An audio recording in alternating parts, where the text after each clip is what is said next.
tous de très beaux échanges. Parfait. Merci beaucoup, Gaïa, pour cette belle introduction.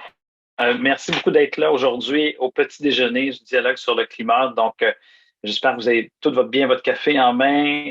Vous allez voir probablement le soleil se lever en arrière de moi. Donc, bienvenue.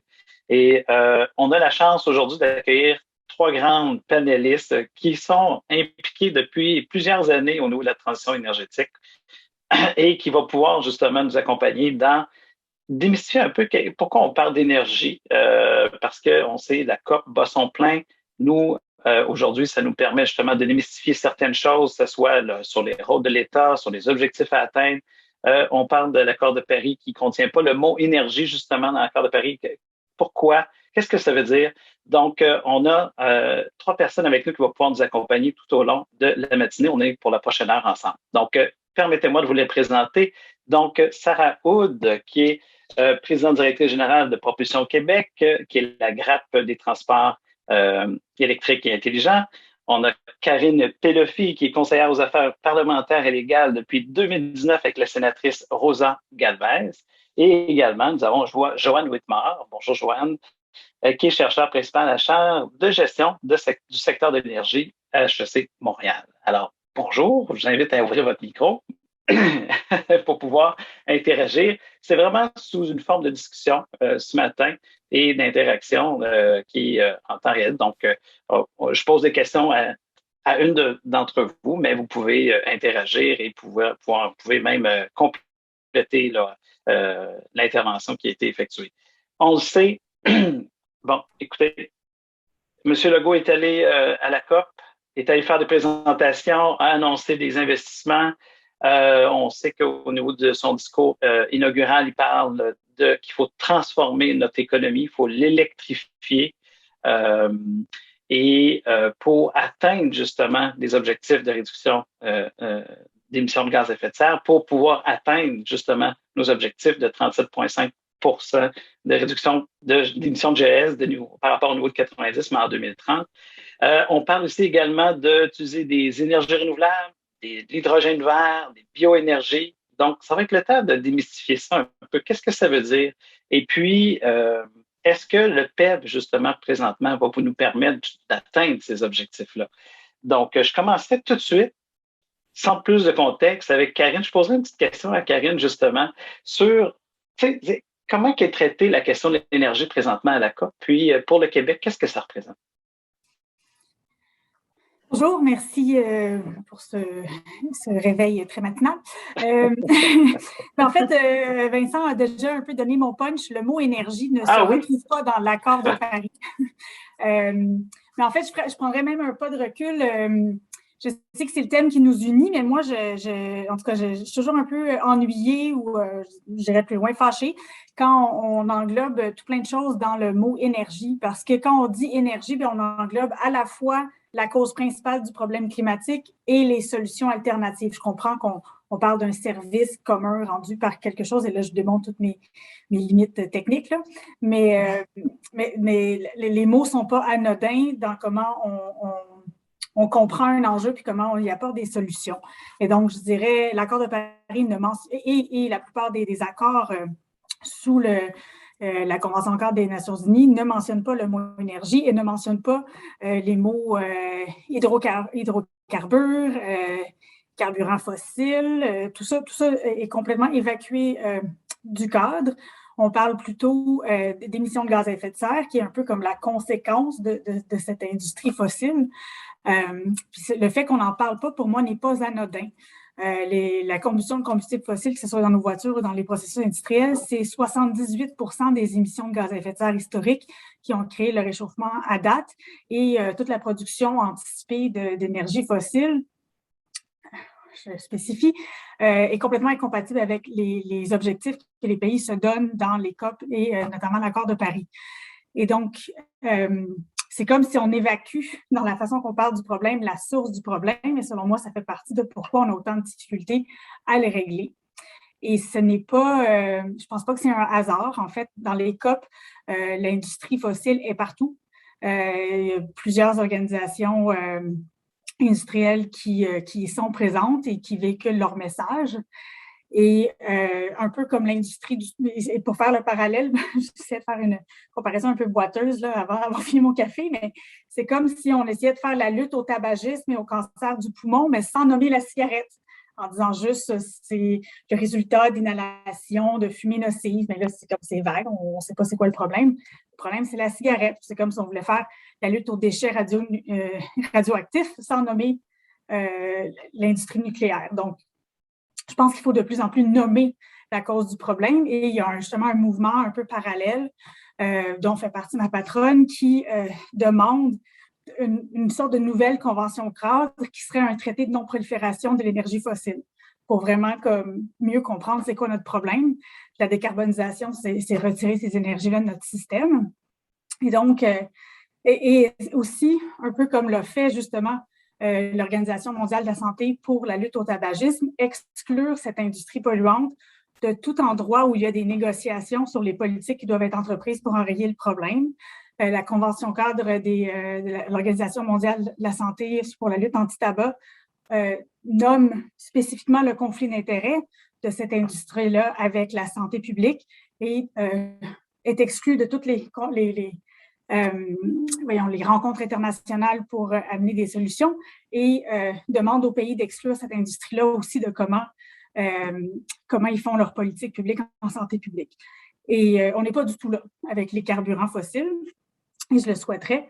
Et je pense qu'une des raisons pour qu'on arrive nulle part un peu avec l'action climatique et qu'on a tous un peu pas tant d'espoir pour les COP, c'est que cette industrie-là, depuis des décennies, a un discours pour créer le doute sur la science, créer le doute sur la cause, retarder l'action politique. Et là, plus récemment, on a droit à un discours du délai. Puis là, on reconnaît certains messages qu'on va circuler en société. On met la faute sur les consommateurs. On dit que les changements qui sont demandés sont trop ambitieux, puis on note les désavantages de l'action. On encourage presque d'abandonner parce qu'on ne pourra pas atténuer le problème. Et plus récemment, on assiste à quelque chose que certains ont appelé le woke washing, c'est que l'industrie fossile reprend un peu le discours ambiant et dit la transition aura un impact disproportionnel sur les communautés pauvres et marginalisées. C'est vrai dans plusieurs instances, mais disons que ça ignore toute la réalité du racisme environnemental qui fait que ces industries très polluantes se retrouvent toujours dans ces communautés pauvres et marginalisées, souvent parce qu'elles n'ont pas les moyens de se défendre contre la pollution. Donc, je vais arrêter là. C'est parfait, d'où la notion de transition juste qu'il faut promouvoir là. Okay. Et puis juste, si je pourrais rajouter peut-être un tout petit point, dans le fond, ce que l'accord de Paris dit, c'est que ce qu'on vise, c'est la carboneutralité, le nouveau terme de l'heure, c'est-à-dire un équilibre entre les émissions anthropiques par les sources et les absorptions anthropiques par les puits de gaz à effet de serre au cours de la deuxième moitié du siècle. Et là, c'est ça, c'est un plus puis un des moins. Et on espère que la somme totale de tout ça donne 0 éventuellement. D'ici 2050, je vais essayer de rester sous la barre des 1,5 degrés. Et là, je vais laisser mes autres collègues aller plus dans le détail. Mais le problème, c'est que la partie moins de l'équation, c'est souvent des technologies qui n'existent pas encore ou qui n'existent pas de manière économique ou à l'échelle dont on va avoir besoin. Donc, on espère que l'action vise plutôt les réductions des émissions absolues, un vrai zéro plutôt qu'un zéro net, disons. Là, je m'étais. Intéressant, Karine. Puis, je t'invite à garder ton micro ouvert parce que quand tu parles de carboneutralité, puis c'est pour la compréhension de nos auditeurs, là, c'est important de le savoir. Donc, ça ne veut pas dire qu'on n'utilisera plus de pétrole ou de gaz naturel en 2050 de la manière qui est définie présentement. Donc, c'est vraiment la balance, le bilan carbone qui soit à zéro. C'est-à-dire qu'on a des méthodes de captage pour compenser justement les émissions qui ont été mises par les carburants fossiles en 2050. Donc, pour qu'on arrive au bilan zéro. C'est comme ton économie, c'est comme ton bilan de la maison. Quand tu fais ton budget, il faut que ça arrive à zéro, il faut que ça balance. C'est à peu près le même principe. C'est ce que tu veux dire. Puis, je veux dire, le concept est utile parce qu'on comprend c'est quoi un budget. Là où c'est difficile, c'est qu'en pratique, le côté zéro, moi, j'ai un modèleur climatique qui me dit c'est comme si on est en train de tout miser notre futur sur le fait que quelqu'un va inventer une licorne. Je veux dire, alors qu'on sait qu'il faut réduire les émissions tout de suite, on sait un peu comment, mais là, au lieu de dire on va faire les choses difficiles, c'est comment on va continuer de faire comme on fait, de continuer d'engranger des profits pour les industries ultra polluantes. Puis là, on va inventer de quoi de magique là, qui va comme magiquement retirer du carbone de l'atmosphère. mais qui n'a pas été inventé à date, et malgré 30 ans de beaux discours. Bon, là, Oui, non, mais je comprends très bien. Puis, tu sais, on dit là, puis c'est sorti encore plus aujourd'hui, c'est que l'accord de Paris, c'était l'accord des promesses, puis Glasgow, il faut que ça soit l'accord des engagements concrets pour atteindre ces promesses-là. Puis, ça se traduit très bien dans ce que tu dis. Est-ce que vous voulez réagir, Sarah, Joanne, un peu au propos de Karine?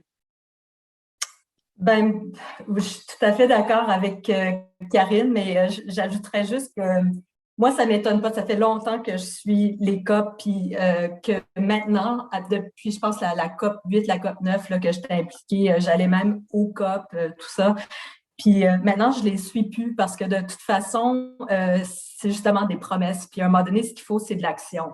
Puis moi, où il y a l'action, c'est d'essayer de comprendre finalement comment est-ce qu'on est vraiment en train de transformer nos économies. Parce que même si on veut focuser sur les changements climatiques, comme Karine disait, c'est un symptôme d'autres affaires qu'on fait pas bien. C'est parce qu'on gaspille, c'est parce que notre économie, la façon, les modèles économiques qu'on a actuellement permettent d'externaliser des coûts environnementaux, sociaux, puis le résultat, c'est qu'on a trop justement de gaz à effet de serre, de polluants, etc. Parce que sont inefficaces. On a des systèmes économiques qui sont inefficaces. Puis là, en plus, on a un système global. Fait que toutes les économies, c'est des vases communicants. Fait que même si tu as le Québec qui se pète les bretelles parce qu'il y a l'hydroélectricité, il est quand même en train d'importer énormément de ressources de d'autres pays. Quand on pense à toutes les Costco, à toutes les Walmart, à toutes les rois du dollar, ben c'est pas fait au Québec, la moitié, plus que la moitié, je dirais 90% de ces affaires-là. C'est fait avec des plastiques, des matières qui ont été faites en Chine, qui ont des origines d'ailleurs. Et tout ce qu'on offre, en fait, il faut arrêter de penser à l'énergie comme étant juste quelque chose qui sort d'une centrale, qui passe dans des pipelines ou qui va à travers des fils électriques. Tout ce qui nous entoure, nos vêtements, les écrans, des tasses, des stylos, c'est toute de l'énergie emmagasinée. Tu as pris de l'énergie pour faire ces affaires-là, puis sont emmagasinés. Fait il faut voir, en fait, tout ce qu'on a autour de nous comme étant une énergie potente qui a été transmise puis utilisée pour fabriquer quelque chose. Fait que quand tu jettes ton ordinateur, c'est pas juste la matière que tu jettes, c'est toute l'énergie qui a été utilisée pour le fabriquer. Fait qu'on a vraiment besoin d'avoir une appréciation beaucoup plus holistique, plus globale de pourquoi qu'on a des changements climatiques. Pour moi, justement, c'est pour ça que la COP, cette affaire-là, c'est intéressant, c'est symbolique. Oui, ce qui est plus important pour moi, c'est que c'est une façon de véhiculer les résultats du GIEC pour qu'il y ait une prise de conscience des leaders pour dire OK, le GIEC est en train de nous dire qu'on est rendu à minuit moins une. Qu'est-ce qu'on fait? Bon, après ça, il y a tellement de différences entre tous les pays, que ce soit les pays en voie de développement, que c'est sûr ça va être très rare d'avoir un terrain d'entente. Mais, par exemple, au Québec, on a commencé à avoir un plan, puis là, la question, c'est est-ce que le PEV va nous amener là où il doit? Puis, ben c'est sûr qu'on va toujours essayer d'exploiter nos atouts. Hein? Fait qu'au Québec, on a déjà beaucoup d'hydroélectricité. On va tout électrifier. Hein? C'est ça la solution miracle. On va produire de l'hydrogène, on va l'exporter. Fait que, on va essayer d'exploiter. Mais si on était l'Alberta au Québec, on aurait le même discours que l'Alberta. Fait qu'on n'est pas plus vert que quelqu'un d'autre. C'est juste qu'on a des avantages sur les autres. Mais puis c'est ça que chaque pays essaie de faire, c'est de trouver, ben nous autres, on fait telle affaire, mais là, après ça, tu dis, OK, ben puis on va essayer de ne pas donner de l'argent, là, ça a été annoncé, là, on va essayer de ne pas investir dans d'autres pays qui veulent développer des industries fossiles, mais nous autres, on va continuer à investir dedans. Tu sais, fait qu'il y a beaucoup d'hypocrisie, beaucoup de loopholes, là, des échappatoires. Puis à un moment donné, il faut se demander, ben pourquoi qu'on est dans cette affaire-là? Pourquoi est-ce qu'on repousse tout le temps les cibles? Pourquoi est-ce que la date de l'année de référence est tout le temps en train de changer? Puis pourquoi que les choses changent pas aussi vite? Ben, la raison, c'est parce qu'on continue à penser qu'on peut avoir l'évolution de la croissance économique, de continuer à consommer à la vitesse qu'on va quand on pense à tout le commerce e-commerce où on veut avoir dans 2 jours quelque chose qu'on a acheté qui vient de la Chine. On ne peut pas faire ça sans avoir toujours besoin de plus d'énergie. ou plus de matière. Puis c'est ça qui fait pas de sens, parce qu'à un moment donné, c'est le modèle économique lui-même qui est problématique. Puis moi, j'aimerais beaucoup plus voir les leaders avoir des discussions sur revoir le modèle économique linéaire vers un modèle circulaire dans des instances comme des ententes à l'Organisation mondiale du commerce, ou bien dans des ententes de libre-échange, où on va dire, OK, ben on va se mettre des objectifs climatiques dans nos ententes de libre-échange pour que toi, qui es mon compétiteur, avec ton industrie d'aluminium ou de sidérurgie qui produit beaucoup de gaz à effet de serre, on va se mettre des contraintes pour ces secteurs-là pour assurer, ou bien des prix qui vont être beaucoup plus représentatifs et internaliser les coûts des polluants. Mais moi, je n'ai pas d'attente du tout de la COP. C'est là où ça va vraiment avoir des impacts, c'est quand on parle des ententes de commerce entre différents pays. Puis on a entendu Justin Trudeau dire qu'il promouvait une taxe carbone universelle pour les pays européens, eux autres, c'est plus une taxe à la frontière au niveau des produits et services et tout ça. C'est quoi ton avis là-dessus? Toi qui fais l'état de l'énergie là, à chaque année, la position du Canada et du Québec dans un contexte justement de transformation de la consommation puis de l'économie qui est basée sur l'exploitation de l'énergie présentement. Qu'est-ce que tu en penses? C'est quoi l'approche que le Canada a présentement puis le Québec a présentement? Est-ce que c'est la bonne?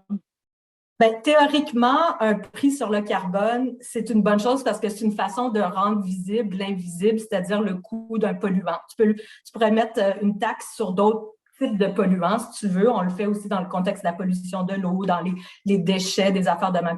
C'est une façon très, je disais, mercantile là, de penser de l'environnement. Bon, dans les situations où on n'a pas rien de mieux, ça peut être une solution temporairement qui fonctionne, mais c'est toujours par rapport à est-ce que le signal prix va être assez fort pour vraiment avoir des changements dedans. Puis pour l'instant, le signal prix au Québec, par exemple, parce que moi, je préfère un marché du carbone, même si c'est plus complexe, parce qu'au moins, tu as une limite, ça limite, tandis qu'une taxe, tu peux toujours dire, ben comme au fédéral, on va recevoir chacun un certain montant à la fin de l'année, mais après, si tu veux aller en voyage puis prendre l'avion, puis, avec ce bonus-là, ben tu le fais puis tu viens juste de tout effacer. Mais bon, en tout cas, de toute façon, le but, c'est que oui, il faut avoir un signal prix, mais ultimement, c'est plus comment est-ce qu'on change la façon qu'on fait les choses pour qu'il y ait moins de gaspillage, pour que toutes les ressources, que ce soit de l'énergie, de la matière vierge, ça soit plus productif, que tu vas avoir plus de richesse qui va être produite pour chacune, qui vont être réutilisées le plus possible, comme ça, tu auras besoin moins d'énergie pour faire cette production-là, que tu peux avoir des boucles où tu vas avoir une consommation plus peut-être locale, parce que justement, ça ne fera pas de sens d'aller acheter une bébelle en Chine pour pouvoir l'envoyer jusqu'ici. C'est ça qui est un non-sens, puis qu'on voit pas. On voit pas toutes ces affaires-là. Dès qu'on clique pour acheter quelque chose, là, on ne sait pas tout ce qu'on est en train de déclencher. Fait que je suis d'accord avec Karine que oui, il y a eu des abus peut-être au niveau des industries avec la mésinformation, mais il y a aussi une affaire malheureusement chez le consommateur qui veut tout en instantané, surtout avec le phénomène de l'Internet puis tout ça, on s'attend encore plus à ça, puis on devient habitué à ça. C'est ça que moi, il me fait peur, parce que si tu veux revenir en arrière, comme des années 90, quand on n'avait pas de téléphone cellulaire, puis que j'étais un petit peu nostalgique, même si j'aime bien avoir l'Internet, mais c'est comme fini ces années-là. Fait que il y a plein d'avantages à ça. Oui, on peut établir des modèles où tu n'as plus besoin d'être propriétaire comme une auto que justement Sarah va pouvoir nous parler. Moi, c'est même pas une affaire d'avoir des véhicules électriques. Je pourrais avoir sur ma rue juste comme 80% de véhicules libre-service.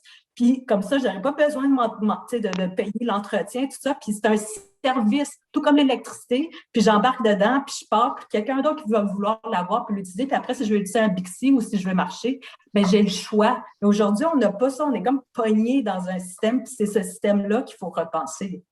C'est intéressant que tu dis, l'économie de partage. Là. Ouais, vas-y, Sarah. C'est vraiment là que moi, j'arrive dans l'histoire. Excellent. Parce que c'est ça, exactement. Parfait lien. Parce que je partage avec vous, mesdames, votre indignation par rapport à tant de choses que vous avez nommées. qui sont liées notamment à la COP, mais aussi à la position des États sur la question du changement climatique. Mais moi, je ne suis pas vraiment une spécialiste des COP, je ne suis pas vraiment une spécialiste de ces questions-là, pour être vraiment franche. Puis ça m'intéresse dans la mesure, puis je l'ai dit dans une autre conférence de cette semaine, moi, ce qui m'intéresse là-dedans, c'est vraiment les politiques publiques qui sont partagées là-bas, puis l'espèce de contamination entre les États sur les politiques publiques adoptées. Ça, je sais que ça a un effet concret sur lorsque les chefs d'État reviennent, ça les fait réfléchir, ça les fait cheminer. Fait que ça, c'est le point qui m'intéresse. Mais sinon, mon day-to-day, c'est vraiment, j'essaie vraiment de me concentrer sur exactement ce que tu as nommé, Joanne, la mise en œuvre de solutions qui évitent le gaspillage. Ça, c'est dans le transport, il y a vraiment un potentiel d'amélioration de nos pratiques sur la question du gaspillage. C'est complètement, tant dans le transport de personnes que dans le transport de marchandises, il y a vraiment une sous-utilisation de notre inventaire de véhicules et de nos kilomètres parcourus. Il y a beaucoup trop de kilomètres qui se parcourent pour rien avec des trop gros véhicules à moitié vides. Puis tout ce véhicule-là finit par être stationné un pourcentage du temps qui est complètement indécent.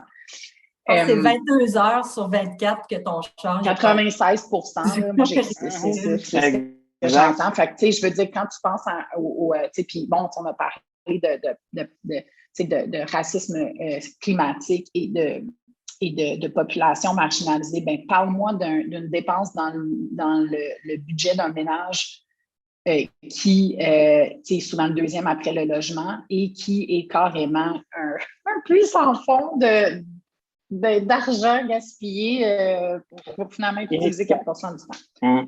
Donc, moi, c'est vraiment c'est vraiment ça mon but de vie, c'est de m'assurer qu'on est capable de faire, de transformer dans le fond ces opportunités-là d'optimisation de nos transports, de les transformer en opportunités économiques pour le Québec, parce que je pense que ça parle à tout le monde, ça parle à nos dirigeants comme ça parle à l'opinion publique. Je pense que c'est une bonne voie de passage. Le transport, c'est quand même pas la solution à tout. Je veux dire, il y a le bâtiment, il y a justement des industries, il y a plein d'autres choses dans d'autres secteurs dans le changement climatique qui sont vraiment, vraiment importants. La question de l'énergie notamment. Mais en tout cas, moi, pour ma part, c'est vraiment la question le bout du transport que je prends. Puis, je pense qu'au Québec, on a vraiment des possibilités déjà de l'implanter ici, déjà de transformer nos modes de transport, notamment avec des compagnies comme Communauto, justement. Puis, tu sais, Communauto, pour grandir, ben, elle a besoin de politiques publiques qui sont modifiées. Fait que c'est pour ça que ça m'intéresse quand même la question de la COP, parce que c'est sûr que nos dirigeants vont être contaminés par certains pays qui ont implanté des solutions de covoiturage, peut-être Communauto, tu sais, qui est quand même présent à Paris, qui exporte quand même ailleurs dans le monde. Même chose pour du BT, qui est en fait du PBSC, qui est en fait une compagnie québécoise. Fait que mon but, c'est de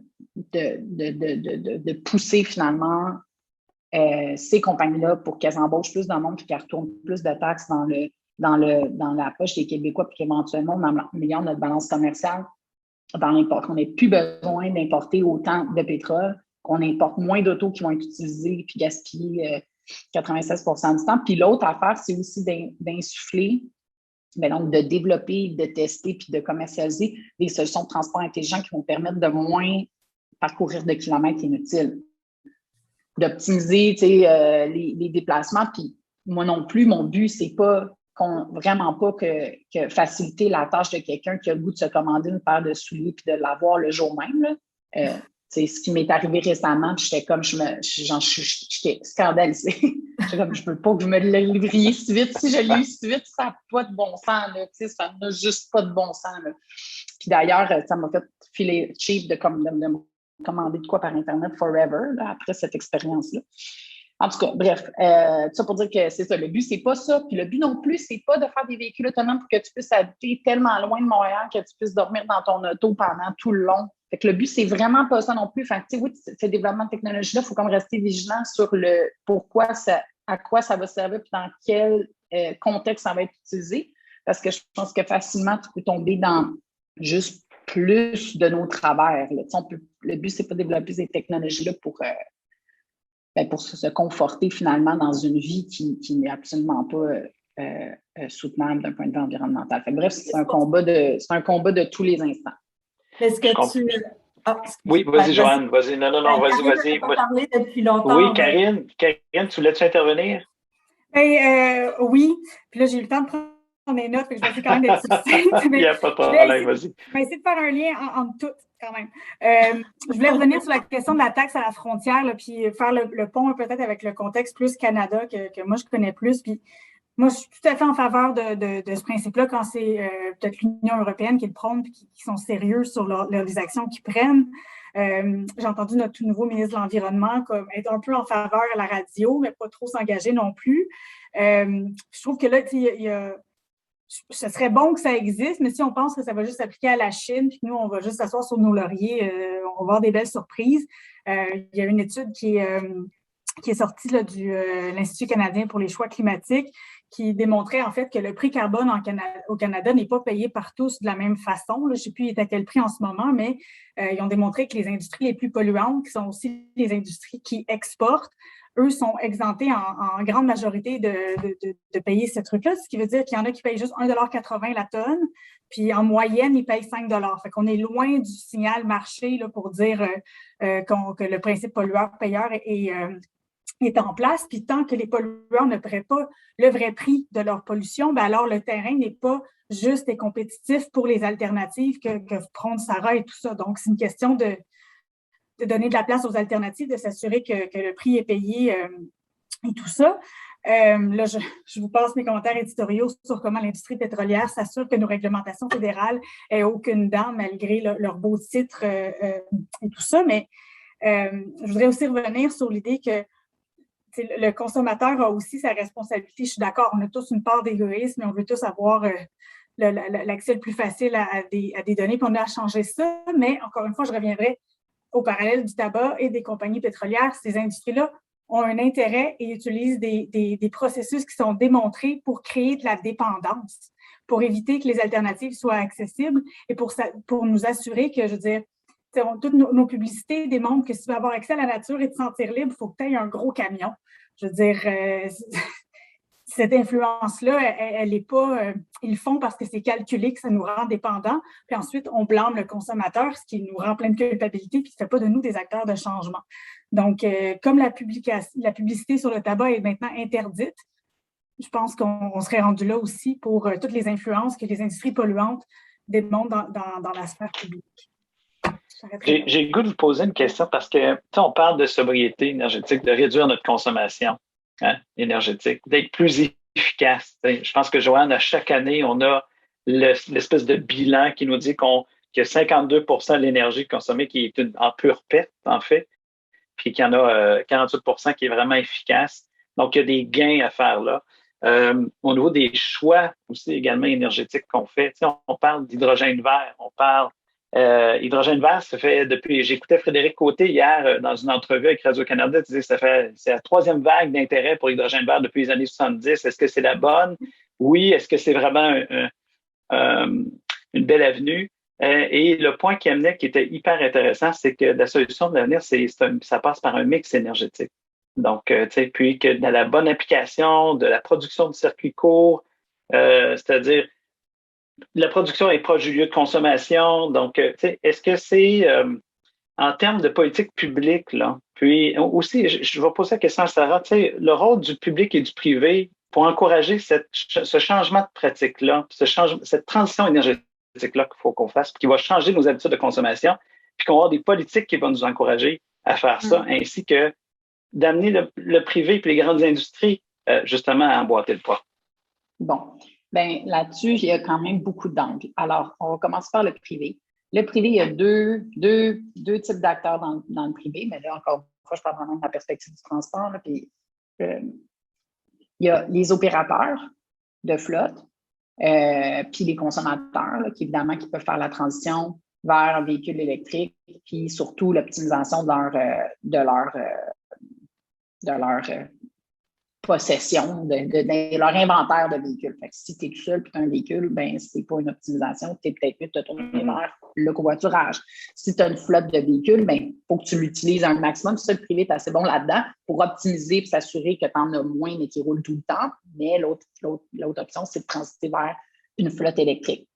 Puis de gérer ton énergie comme du monde, parce que c'est là que tu vas faire des économies, puis tout ça va se rentabiliser si tu gères ton énergie comme il faut. Fait que ça, c'est une première chose que le privé peut faire du point de vue client. Du point de vue, bien évidemment, manufacturier, les manufacturiers, il faut qu'ils continuent de l'innovation de leurs produits. C'est quand même c'est un secteur qui est encore en émergence, où il y a encore des cycles d'innovation importants pour atteindre une plus grande performance. Ben pour ça, ça prend de l'argent. Donc, ça prend des investisseurs. Ça prend des investisseurs qui vont faire le choix conscient d'investir dans ces secteurs-là. Nous, on a des chiffres comme quoi notre industrie est largement sous-financée. Pourquoi? Parce que pour développer des véhicules, des infrastructures, ça prend du capital intensif au début. C'est pas juste du logiciel. Du logiciel, tu n'as pas tant d'investissement que ça. C'est pas beaucoup de CAPEX. Tu peux avoir des gars avec des ordinateurs, puis c'est des gars ou des filles. Des gens avec des ordinateurs et il n'y a pas tant d'investissement que ça, tandis que pour développer un nouveau type de véhicule, mais ça prend un investissement initial important. Puis on a des chiffres comme quoi nos entreprises sont vraiment sous-financées par rapport à d'autres secteurs. Fait que il y a le rôle des investisseurs, il y a le rôle, évidemment, des compagnies, il faut continuer d'investir en innovation, et le rôle des clients. Ça, c'est pour le privé. Pour le public, bien, le public, évidemment, a un rôle important à jouer sur l'adoption de politiques publiques qui vont freiner la croissance des véhicules à essence, parce que croissance, il y a toujours.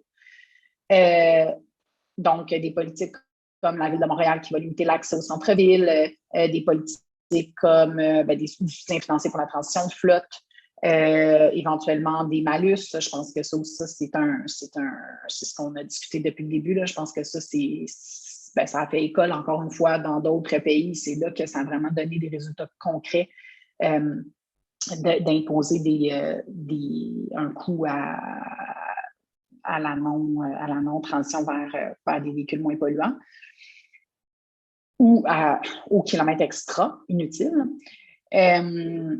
Donc, il y a ça, il y a l'imposition de politique publique, il y a l'exemplarité de leurs propres pratiques, c'est-à-dire d'eux-mêmes transiter leur propre flotte, d'eux-mêmes tester des véhicules, d'être des premiers clients pour les compagnies innovantes. Parce que ces compagnies-là, il faut bien qu'ils les essaient quelque part, leurs véhicules, pour pouvoir faire la démonstration par la suite que ça fonctionne. Je dis véhicule, mais ça peut être infrastructure, ça peut être composante, ça peut être plein de solutions.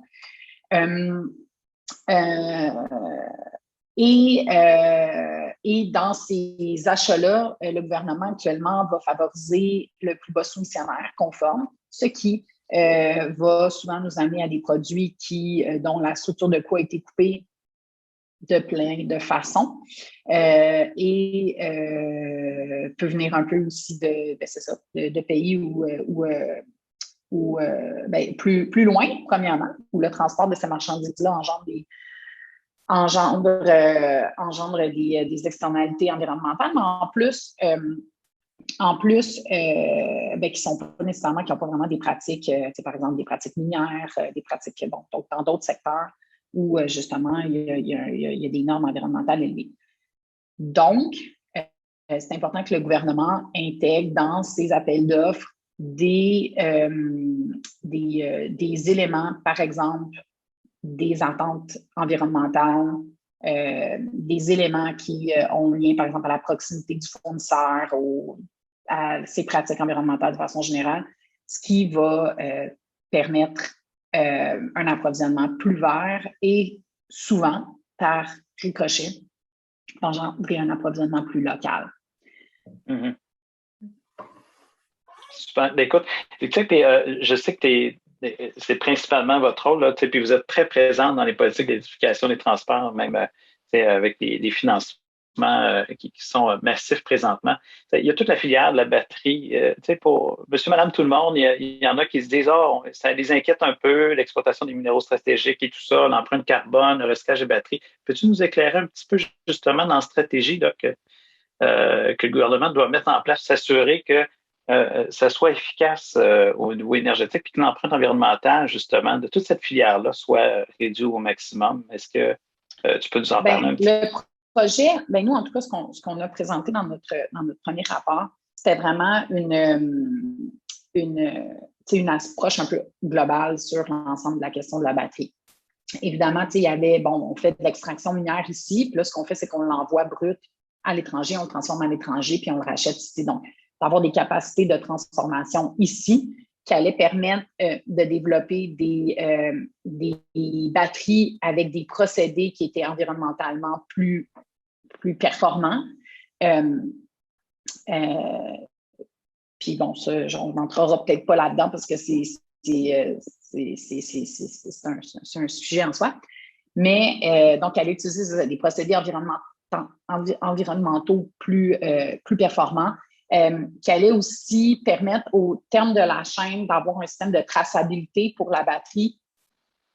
On travaille sur un projet pilote actuellement où on allait pouvoir être capable de tracer la provenance des matériaux et au final, qui allait vraiment être réintégré dans une boucle de recyclage et où les matériaux extraits à la fin du processus de recyclage allaient être suffisamment de grade batterie pour être réintégrés dans les nouvelles batteries. Fait que ça, tout ça nous aurait permis d'avoir un brand, d'offrir à notre batterie qui n'aurait sûrement pas été nécessairement la plus compétitive sur le terme du prix, comparativement au marché mondial, mais qui aurait été vraiment une batterie plus verte. C'était vraiment ça, c'est un peu le brand qu'on pense qu'on est capable d'aller chercher pour les batteries québécoises. Puis aussi, c'est une sécurité d'approvisionnement pour l'ensemble de l'Amérique du Nord, parce qu'actuellement, l'Amérique du Nord dépend beaucoup de l'Asie pour son approvisionnement en batterie. Et on pensait qu'il y avait une belle opportunité de remplir finalement ce trou-là dans l'approvisionnement nord-américain. C'est un petit peu ça la proposition. C'est vraiment maintenant entre les mains d'Investissement Québec qui travaille sur le développement de la filière batterie. C'est vraiment maintenant eux là, qui sont responsables de ça. Donc, mais c'était quand même ça notre Je pense qu'il faut faire attention parce qu'on a tendance à vraiment focuser sur les technologies comme s'il allait avoir à un moment donné des solutions miracles là, qui vont venir on n'aura plus besoin de s'inquiéter. Fait que là, au Québec, on achète des véhicules électriques. OK, c'est fait, man, tout est cool. Les changements climatiques, c'est fini. C'est pas de même, ça marche parce que malheureusement, c'est un système qu'on est pogné dedans qui a pris des années à travers l'histoire de l'humanité pour nous amener où on est aujourd'hui. Puis tout le monde parle de la transition énergétique comme si c'était juste une affaire de passer des énergies fossiles vers des énergies propres. Mais c'est pas ça. On en a eu des transitions énergétiques dans le passé. Pendant, je pense, la grande majorité de l'histoire humaine, on utilisait de la biomasse, du bois ou bien du fumier sec là, de vache ou pour se chauffer, pour brûler, pour faire de la bouffe, etc. Puis après ça, on a découvert du charbon. Puis là, on se rendait compte que la matière physique elle-même, elle avait une densité puis un rendement énergétique qui était supérieur au bois, parce que pour la même quantité de charbon, tu avais besoin de bien du bois pour avoir la même puissance énergétique à la fin. Puis là, on s'est rendu compte, en plus de charbon, si on pouvait comme le maîtriser, ça remplaçait des travailleurs. Avant, on avait des esclaves pour comme faire le travail. Là, tu avais du charbon pour commencer à faire ça. Puis là, plus qu'on avançait dans le 18e siècle, qu'on allait dans l'ère d'industrialisation, la mécanisation, là, on se rendait compte qu'avec ces énergies puissantes-là, on pouvait produire bien plus. Ça nous aidait pour la qualité de vie, parce que même si on avait beaucoup de pollution qui venait du charbon, on avait aussi beaucoup moins de travail à faire. Avant, on avait des longévités de 30-40 ans. Quand on mourait, là, on ne vivait pas très, très longuement. Là. Fait que là, ça nous a permis quand même d'avoir toutes sortes d'affaires qu'on n'avait pas, qui étaient très compliquées, très difficile à produire, puis à démocratiser certaines choses, avoir une qualité de vie qu'on n'a pas. Puis après, dans les années 50, après la Deuxième Guerre mondiale, là, ça a été le pétrole, ça a été le gaz naturel qui est venu. Ça, c'est la deuxième révolution, si tu veux, ou transition énergétique, moi, j'appelle, que là, ça a été encore une densification. Le pétrole, tu n'as rien de plus fantastique que ça pour avoir le maximum de puissance dans une quantité minimale que tu peux transporter facilement, qui n'est pas volatile. Quand on avait du pétrole, là, que tu n'avais pas les sables bitumineux, là, mais que tu pouvais quasiment mettre une paille dans le sol, puis ça sortait, puis tu pouvais le brûler, puis let's go, man. Ben, c'était fantastique à l'époque, mais on a pu... le pétrole aujourd'hui, là, il n'est pas aussi... il n'est plus comme ça, il faut le transformer. Puis plus que ta chaîne de valeur, là, plus il faut que ça se plein de transformations. Il faut que tu enlèves le sable, du bitume. Là, il faut que tu prennes plein de chaleur puis plein d'eau pour pouvoir le sortir. Mais plus que tu fais ça, plus que tu as besoin d'énergie pour avoir autant d'énergie que tu avais avant. Fait que c'est, à un moment donné, c'est une affaire de comptabilité. Puis là, on est rendu où on a tout développé parce qu'on avait une énergie tellement extraordinaire. Là, tu as eu comme New York qui s'est développé avec des skyscrapers, des buildings partout, des autoroutes. Puis les années 50, c'était comme on construit des autoroutes, let's go, tant pis pour le train, là, c'est l'avenir. Les gens pensaient vraiment comme ça. Fait que ça a été très culturel. Le pétrole, c'était vu comme l'avenir. Là, tu avais les banlieues qui se développaient aux États-Unis avec tous les soldats qui revenaient, qui s'établissaient, qui avaient des bonnes jobs, qui avaient toutes les maisons avec. Puis là, on continue un petit peu à propager ça. Aujourd'hui, c'est comme vu comme étant, tu as atteint comme une qualité de vie quand tu es capable d'avoir une piscine, une maison qui se ressemble partout à Repentigny ou à Laval.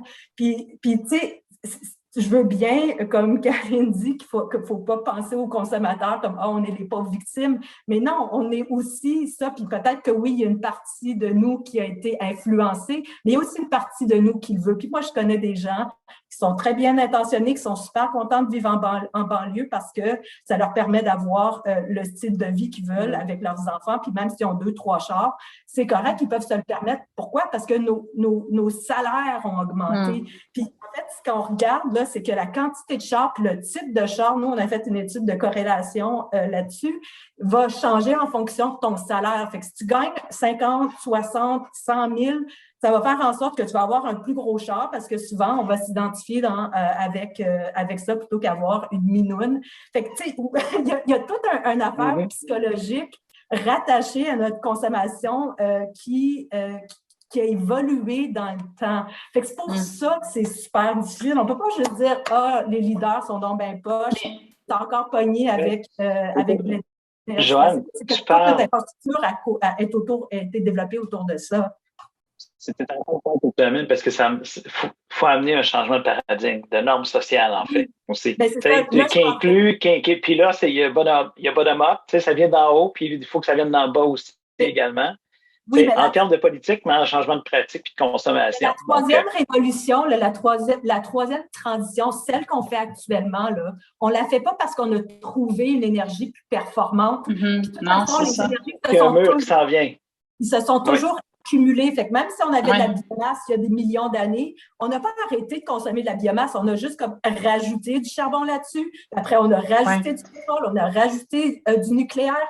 Fait qu'on n'a jamais remplacé une énergie par une autre. On l'a juste accumulé. Puis là, ce qu'on est en train de dire, c'est comme, ben là, tout ce gros chunk-là qui représente tous les hydrocarbures, là, ça, il faut que ça parte, là, qui est comme genre le 90% de l'énergie qu'on consomme.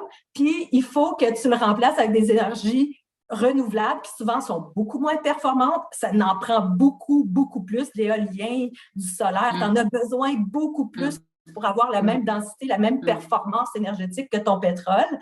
Puis là, fait que ce qu'il faut, c'est qu'il faut réduire notre consommation pour que ces nouvelles énergies-là, qui sont souvent ça coûte beaucoup plus cher, vont être rentables, puis qu'on puisse justement faire une transition qui ne va pas nous appauvrir. Parce qu'il y a une partie de ça aussi. Puis ça, c'est ça qui n'est pas capable.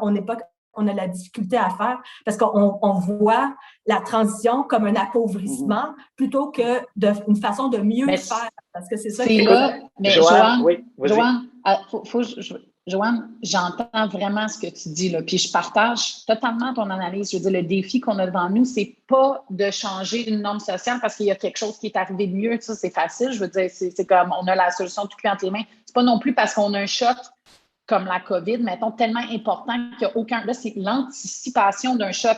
L'anticipation, elle devient de plus en plus réelle tous les jours, mais c'est comme tu sais, c'est beaucoup plus graduel qu'un choc violent. Puis ça, mais faire un changement de norme sociale comme ça, c'est un défi vraiment, vraiment important. Puis je suis avec toi, là, je suis avec toi 100% là-dessus. Mais, tu sais, chacun, on a comme notre bout, tu sais, notre bout de la solution là-dedans, tu sais, comme notre rôle, le rôle que tu peux prendre ton petit bout de chemin. Tu sais, comme moi, je ne prétends pas que la solution, c'est de tout le monde changer aux voitures électriques là, ou de changer aux véhicules autonomes. Là, vraiment pas. C'est pas en tout ça mon point. Mon point, ma posture, c'est de dire je vais essayer de faire émerger des avantages économiques à cette transition-là pour le Québec. Que le Québec, puis tu sais, c'était ça ton point, où est-ce que tu t'en allais, là? C'est en plein là où est-ce que tu t'en allais, encore un bon segue. Ça m'apparaît comme étant l'élément le plus convaincant pour un maximum de gens. On dirait que chacun peut prendre son angle. Là, je veux dire, l'anticipation des chocs environnementaux, des chocs sociaux, les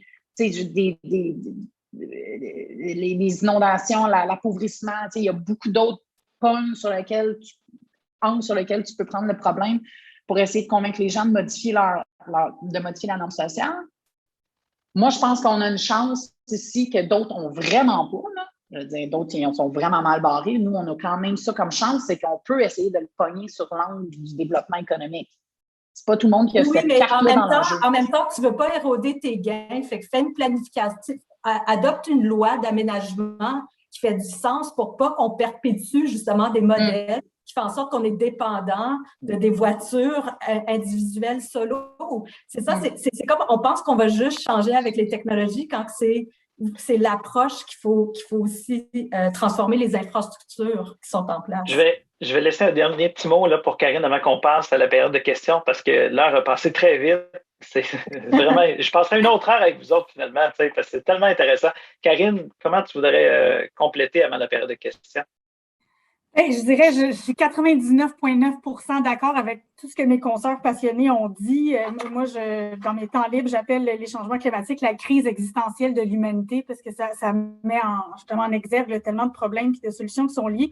Mais je reviendrai quand même à la défense des humains que nous sommes et j'utilise ce mot-là délibérément parce que je pense que justement, on a été réduits à être que des consommateurs, à se dénommer chacun des consommateurs, alors qu'on est tellement plus que ça. Il y a une expression autochtone qui dit, en chacun de nous, il y a deux loups, un bon et un mauvais, lequel va gagner? Celui que tu nourris. Et ça fait depuis l'après-guerre qu'on se fait tout bombarder par des messages qui disent que nous sommes que des consommateurs, que le bonheur et le succès est démontré par l'accumulation de choses. Mais on pourrait complètement se reframer le débat, se dire on est tous ici clairement des citoyens engagés dans des agents de changement, puis si on parlait de nous comme ça, je pense qu'un futur beaucoup plus prospère et riche en termes d'expérience humaine serait possible. Merci Karine, merci. Alors, on a une première question, donc j'inviterai Blandine Sibilo à ouvrir sa caméra et son micro pour pouvoir la poser. Donc, Blandine. Oui, bonjour à tous. Je n'arrive pas à activer ma caméra, mais peu importe. Je suis très heureuse. En fait, je suis tout à fait en ligne avec tout ce qui a été dit sur la consommation, le besoin de sobriété. Puis, je fais partie de la délégation des générations futures. On est plusieurs d'ailleurs à avoir écrit un plaidoyer sur les travers, les limites de la technologie. Puis, le fait qu'il faudrait s'en aller vers une consommation plus réfléchie, entre autres. Moi, je voudrais savoir, en fait, ce discours-là, c'est pas du tout le discours dominant de la COP puis des politiques en général. Comment on l'amène mieux, on l'amène vers les politiques, comment? Puis on est d'accord, il y a un gros changement de paradigme social, vous l'avez très bien expliqué. Moi, je pense que peut-être il y a des choses qu'on pourrait faire au niveau de la publicité pour décourager certaines pratiques qui sont contraires à l'action climatique. Il y a aussi l'obsolescence programmée là, qu'il faudrait interdire, ou en tout cas essayer de la contrer le plus possible. On a parlé d'économie circulaire, tout ça, c'est des mesures qui vont dans ce sens-là. Mais comment toute cette, comment dire, ce corpus de mesures politiques, puis ce discours sur plus de sobriété dans nos modes de consommation, on peut l'amener dans la sphère politique? C'est pas une question facile, mais je voulais savoir si vous aviez des pistes de réflexion.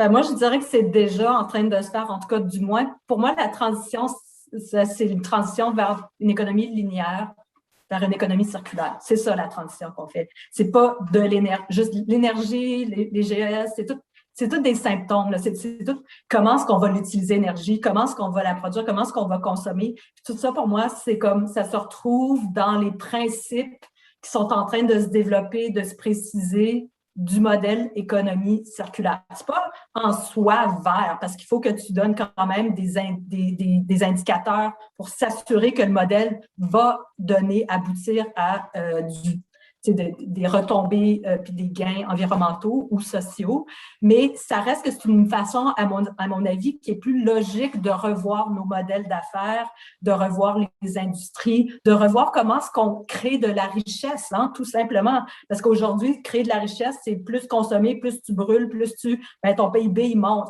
Je veux dire, si tu fais ça, puis on continue à avoir ce modèle-là, on peut dire n'importe quoi au COP, puis ça va continuer. Puis c'est pas, il y a du monde, j'ai des collègues qui, eux, prônent la décroissance. Moi, c'est plus comment est-ce qu'on fait en sorte qu'on peut continuer à avoir de la production de richesse, puis de découpler le besoin de matière, puis de ressources pour arriver aux fonctionnalités qu'on cherche, c'est-à-dire de se mobiliser, de chauffer, de se nourrir. Fait que c'est quoi les différents modèles qui existent? Puis ça, c'est en train de se faire. Il y a déjà des pays comme aux Pays-Bas, il y a en France, puis en l'Union européenne qui ont commencé à développer des projets de loi pour essayer ils commencent peut-être avec les déchets, parce que c'est souvent le plus facile là, de circulariser, mais de voir après ça, comment est-ce qu'on peut adopter ça dedans la mobilité, comment est-ce qu'on peut appliquer les principes de circularité dans l'industrialisation. C'est en train de se faire. Moi, je pense que les gens ils se rendent compte qu'on n'a plus le choix d'être dans cette direction-là. Karine, en 1 minute, parce qu'il nous reste à peine 2 minutes pour la séance. Donc, Karine, est-ce que tu voudrais intervenir? Oui, effectivement, ce qui se passe à la COP, ça n'a pas rapport avec ça. Puis honnêtement, je pense que ce qu'on fait ici, chacun dans nos maisons, est beaucoup plus utile. La COP, c'est un show de boucan. On a parlé littéralement, là, les vols et tout ça, ça donne mal à la tête.